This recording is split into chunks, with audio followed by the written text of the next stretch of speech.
بسم اللہ الرحمن الرحیم۔ السلام علیکم۔ درود پاک اللہ سبحانہ و تعالیٰ کے عظیم نعمتوں میں سے ہے۔ اس کی برکت سے بے شمار عزتیں اور مرتبے نصیب ہوتے ہیں۔ کثرت سے درود پڑھنے سے نبی کریم صلی اللہ علیہ وآلہ وسلم کی محبت ملتی ہے اور یہ دنیا اور آخرت کے غموں سے نجات کا وسیلہ ہے۔ اس لیے نبی کریم صلی اللہ علیہ وآلہ وسلم نے فرمایا، اپنے مجالس کو مجھ پر درود پڑھنے کے ساتھ ساتھ سجایا کرو، کیونکہ تمہارا مجھ پر درود پڑھنا قیامت کے دن تمہارے لیے نور ہوگا۔ صحابہ اکرام بھی کثرت سے درود پڑھنے کا اہتمام کیا کرتے تھے۔ سیدنا ابی بن کعب رضی اللہ تعالیٰ عنہ نے جب عرض کی، یا رسول اللہ صلی اللہ علیہ وسلم، میں اپنی دعا کا سارا وقت آپ پر درود پڑھا کروں گا۔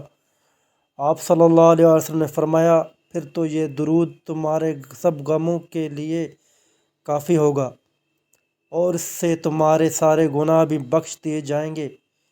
معلوم ہوا کہ کثرت سے درود پڑھنا دنیا اور آخرت کے غموں سے نجات دلاتا ہے اور گناہوں کی بخشش کا ذریعہ ہے۔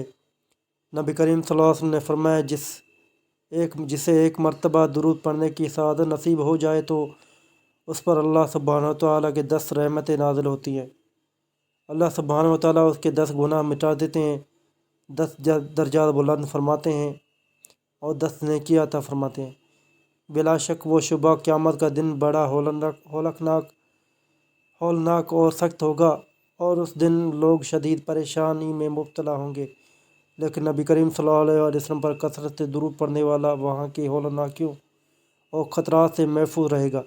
نبی کریم صلی اللہ علیہ وسلم نے فرمایا، کثرت سے درود پاک پڑھنے والا قیامت کے ہولناکیوں مراحل سے سب سے زیادہ نجات پانے والا ہوگا، اور درود پاک پڑھنے والے کے لیے سب سے بڑی نعمت یہ ہے کہ نبی کریم صلی اللہ علیہ وسلم نے فرمایا، تم میں سے جس نے کثرت سے مجھ پر درود بھیجا ہوگا قیامت کے والے دن، وہ سب سے زیادہ میرے قریب ہوگا۔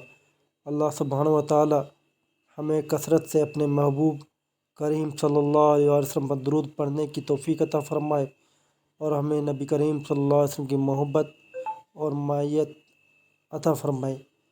آمین ثم آمین یا رب العالمین۔